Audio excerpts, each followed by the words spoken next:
Good evening and welcome to One Sports. We got another fascinating show for you today. We got a few legends on the show. Tonight's topic is basketball. Firstly, welcome to everybody who's watching in England, in Europe, all around the world, and some superstars in the studio today, aren't we?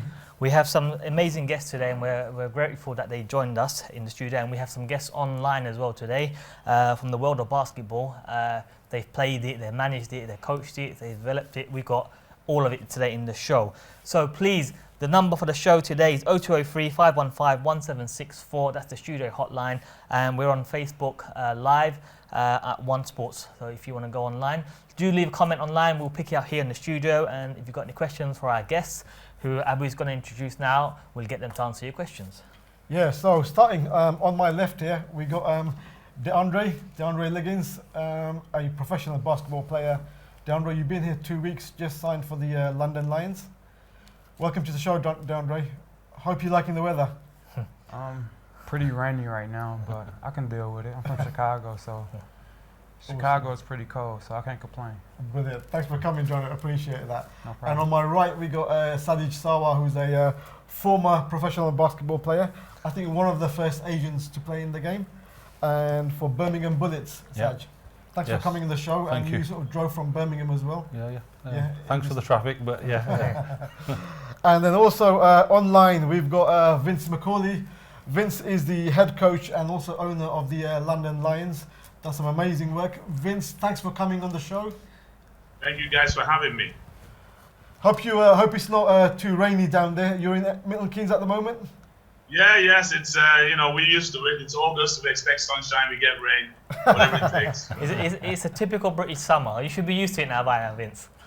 The good news about British weather, whatever you see outside, it's going to change soon. Exactly. Right, then we'll kickstart the show, guys, and I'll start off with Vince. Vince, firstly, obviously you've been involved in basketball for a very long time. I want to start off with a question. Obviously you've invested a lot in the game, and you won the league with the London Lions as well. Amazing achievements. It's obviously quite difficult, we know, especially in the world of sports business. How do you sort of maintain it, and what keeps you motivated? Wow. Straight into the deep That's end. a huge question, I think I'd actually flip it the other way in terms of what keeps you motivated, because you need what keeps you motivated to be able to go on and try and be successful as best as you can. But for me, basketball is a huge part of my life, if not all of my life to some extent. And basketball was a huge, a huge thing that's kept me on the right track. I was very fortunate to meet with the legendary Jimmy Rogers, who was my coach in Liverpool at Liverpool A-Tac before starting the Brixton Top Cats. And, Jimmy came into my life when I was a man of about 17, 18 years old. And, all the philosophies of basketball, camaraderie, teammates, accountability, responsibility, all those kind of things. Those are life skills, and that's what keeps me motivated, because I want to give back. I want the youngsters that I get a chance to coach or be around our club to grow up as young men and try and do the right thing. So that's my motivation. But in terms of keeping the business of basketball going, that's tough in the UK. Basketball is not football, rugby, or cricket. It's not that kind of a game. And unfortunately, we don't get some of the support we deserve, both financially, emotionally, media, all of that kind of stuff. But where there's a will, there's a way. And what we've been able to do, both obviously in Milton Keynes before we moved to London in 2012, is engage our local communities. We've taken young boys and girls, right up onto the England stage, and we continue to develop that. The professional side, obviously, I think our move to an Olympic-sized venue in terms of the Copper Box is huge, because that's the kind of stage that we want British basketball to be on. And since we've been there, I think the acquisition of Justin Robinson as one of our best British players to come back, people have begun to feel the vibe of London basketball, and I think that's what's driven us forward. And obviously moving to the Olympic Stadium after Olympics was a massive move, but one that it's benefited not just your club as a basketball entity, but basketball as a whole for East London. I know lots of schools are involved in your project, lots of community programs are involved, and the club's been at the heart of that. Yeah, very much so. And I think, for me, I think DeAndre will testify to this through his career as an NCAA college basketball player. My vision always was that not so much that we had to be like the NBA, but we had to be like a bit of a hybrid between college basketball and a professional basketball, where, you know, if you look at, you know, DeAndre went to Kentucky. Now, Kentucky, there's nothing else to do in Kentucky but support the Kentucky basketball team, you know. So when you go there, you know, the players, you know, as you know, they're not allowed to earn money until they become professionals. So, you know, if you need some extra food, you go down the road because so-and-so's daughter used to go to the university, they look after you. If you need a car, you go over there. And Billy's son used to go to the university, they look after you. So the community becomes responsible for the team and looks after the team, whilst the team performs for the community. I think we get that balance right. That's what we had as the Lions basketball team. That's something that we've always prided ourselves over, to be a real part of the fabric of the community. I think that's what we are. Okay, and obviously we have Deontay, who signed for you this season. He's been in the UK for less than 2 weeks now. How does it feel to come to the UK and prepare for your season in the British Basketball League compared to where you've been and played? I feel great.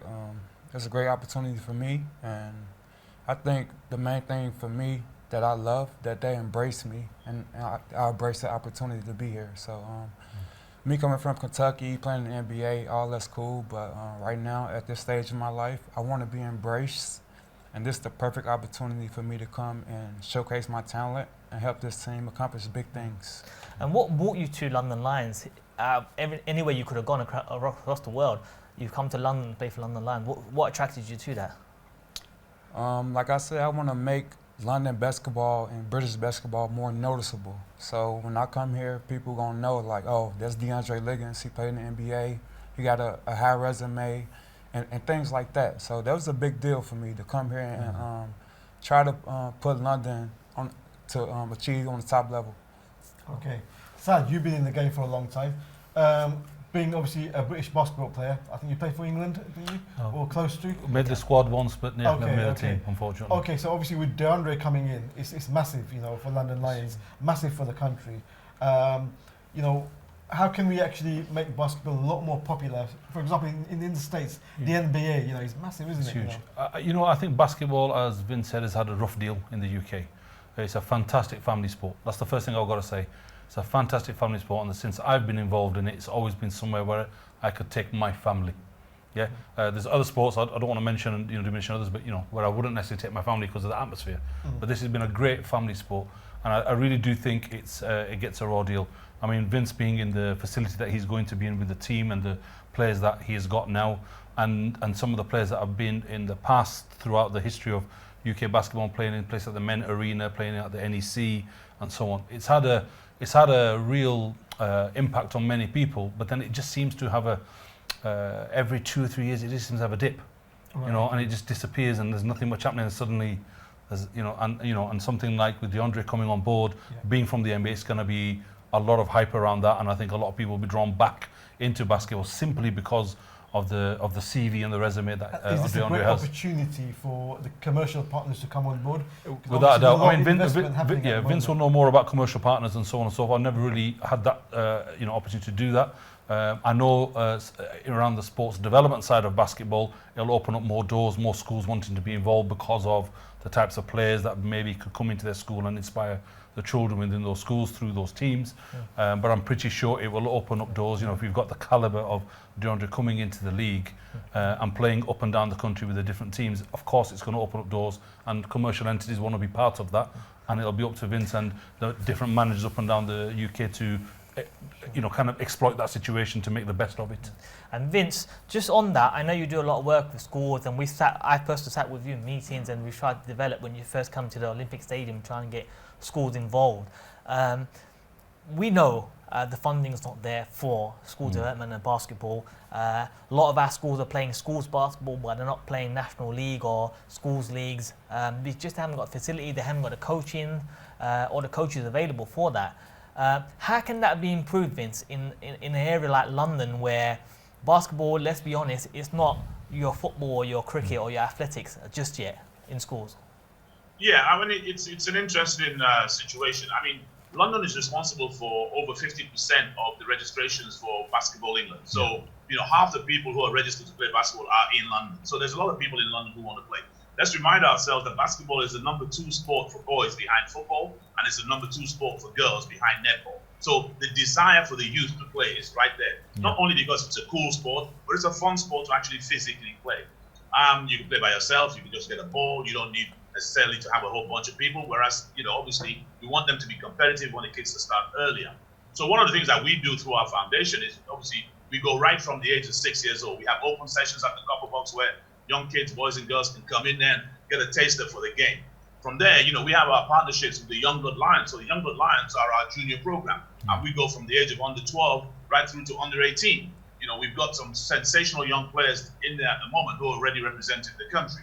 And the pathway is the key. So by having our junior program, we also now have an academy program with New City College, which is based at the Hackney campus, where we have currently about 82 young boys and girls aged 16 to 19 who are part of the academy. And that structure is around having basketball 10 hours a week as part of their curriculum, as well as whatever they're studying within their BTECs or their A-levels or whatever they're studying. Now, of course, on top of that now, we then have a great partnership with the University of East London. So we provide a lot of the coaches for the university teams.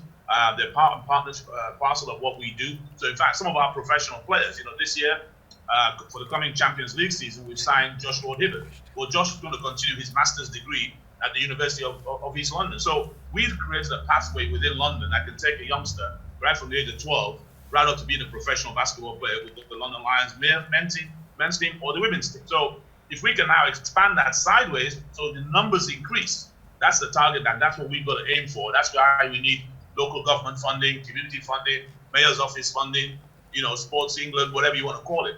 Those are the things that allow it to expand exponentially, and we can actually get the numbers going forward. And I think one point I'd like to make about the fact that DeAndre is here also is that it's important for young boys and girls to look at basketball as a route for their employment, as a job.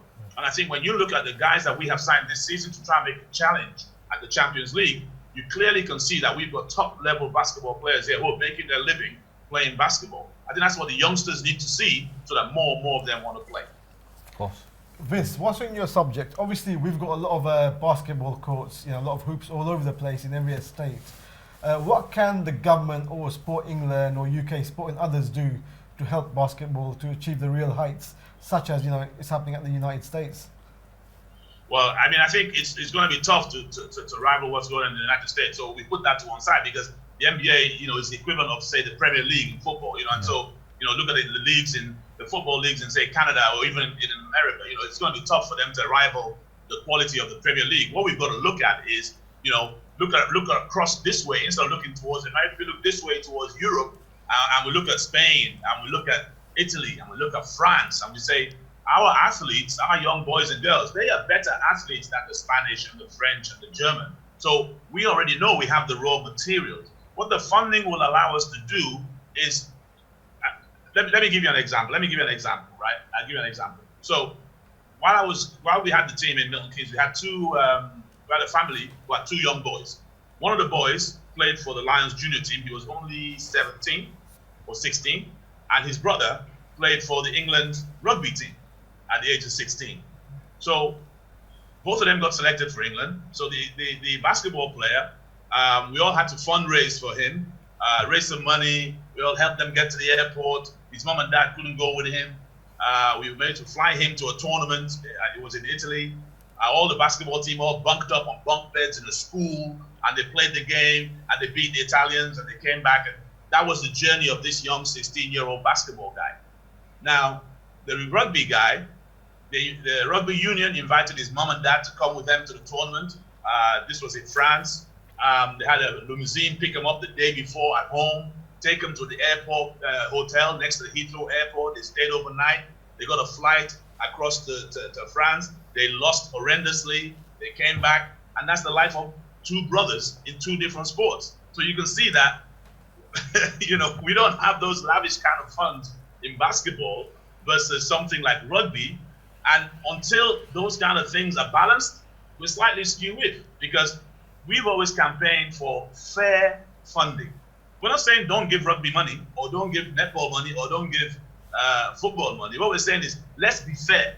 If you're going to be fair and give them something, then give us something, and let's see what we can do with that. And just before we come to our studio guest, Don't forget, guys, 0203 515 1764 is the studio hotline, and we are on Facebook at One Sports if you want to join us live online.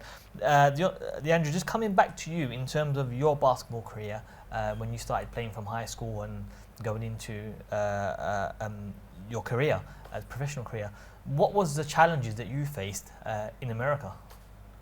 First, I had to deal with my brother passing away at an early age. Had to deal with seeing violence, drugs being sold as a child growing up. I had to deal with a lot of things and face a lot of adversity growing up. So that's like a big deal, and I seen a lot of bad stuff growing up. So it's quite similar to what our children and youngsters in London are now facing: knife crime, violence. You know, it's very similar to the background that you've come from, and you've played the NBA. You're now signing for London Lions, and you can only be a role model for those around you. So thank you for joining London Lions and coming here to do that. Appreciate it. Sajid, how will this inspire some of the? We have a lot of a black community that play in London basketball, and the Russian community and the Eastern European. But within our Asian community, there's not a huge profile of basketball. How can we increase that? Even though we've got people that play in school level, but they don't take it on. Yeah. I mean, I came from the Manchester setup, as I mentioned earlier, and I think at the time I was the only Asian playing within the Bolton, Bury and Manchester setups. And that's the time of some fantastic players like Yorick Williams and so on and so forth. Those are the young people that I used to play with who went on to play at the same level as DeAndre and in the English and European leagues.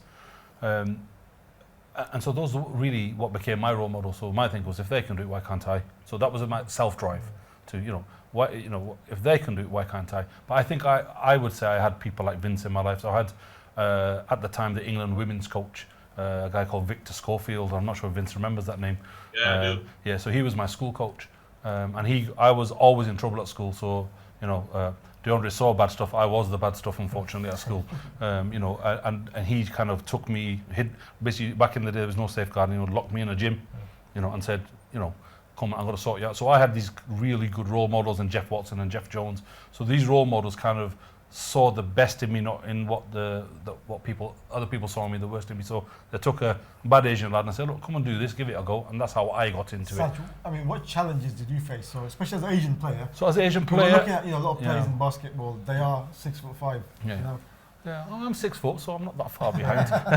I think the biggest issue that we face as Asians is culture. Culture in the sense of what do we do when we finish school?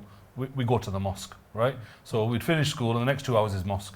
I'm just glad I had parents who knew if they'd continued in that way that I was going to go into some crazy direction. So they kind of thought, well, he's doing that, and when he's doing that, he's nice and calm, because I had these really good influences around me. So they allowed or had that bit of flexibility with me to allow me to go and allow me to succeed. So you've taken a 22-stone child who lost 10 stone, played in a National League, Division 2, 3, 1, and as far as I'm concerned, I've succeeded. Yeah, for me, that's a fantastic journey. For an Asian man coming from that community, it's a fantastic journey.